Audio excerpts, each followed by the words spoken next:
seperti pembunuh bayaran.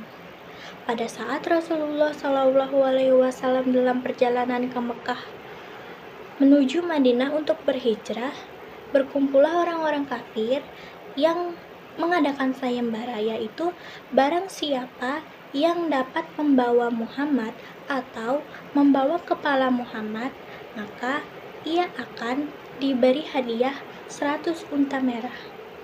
Kemudian berdiri salah seorang di antara mereka, yaitu bernama Suraqah bin Malik. Ia berkata, "Aku sanggup membawa Muhammad." Suraqah pergi untuk mencari Rasulullah. Setelah menemukan Rasulullah, Suraqah langsung menunjukkan pedangnya ke arah Rasulullah untuk membunuhnya.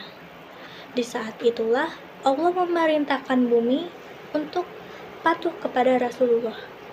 Rasulullah memerintahkan kepada bumi untuk menahan Suraqah, hingga Suraqah dan kudanya terperosok ke dalam bumi sampai batas lututnya.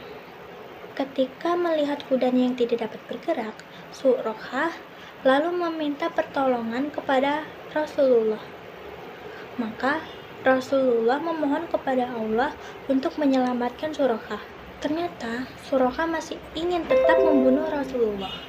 Seperti sebelumnya, Allah memerintahkan bumi untuk menelan kaki kuda Suraqah. Sehingga sekarang Suraqah terperosok sampai batas pusar.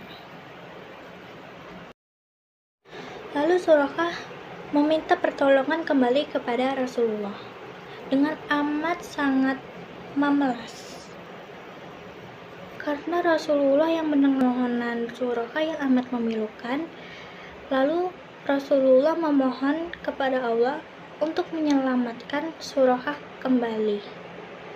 Setelah Suraqah bebas, lalu Suraqah turun dari kudanya dan meminta mohon ampun kepada Rasulullah dengan sangat amat lembut.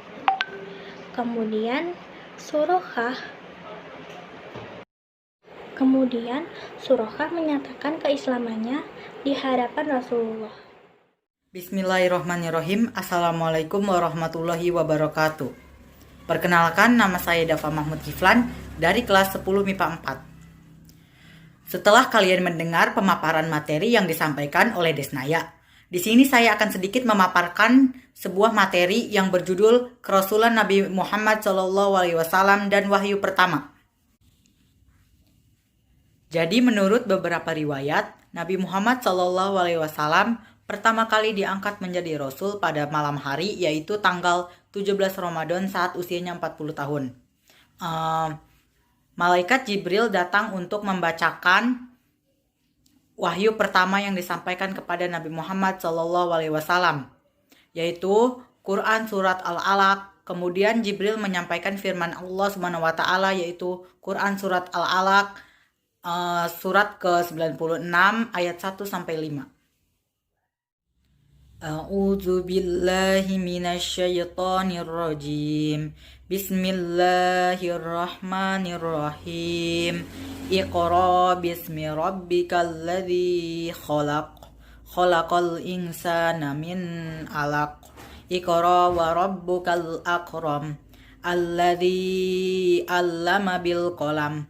'Allamal insana ma lam ya'lam. Shadaqallahul azim.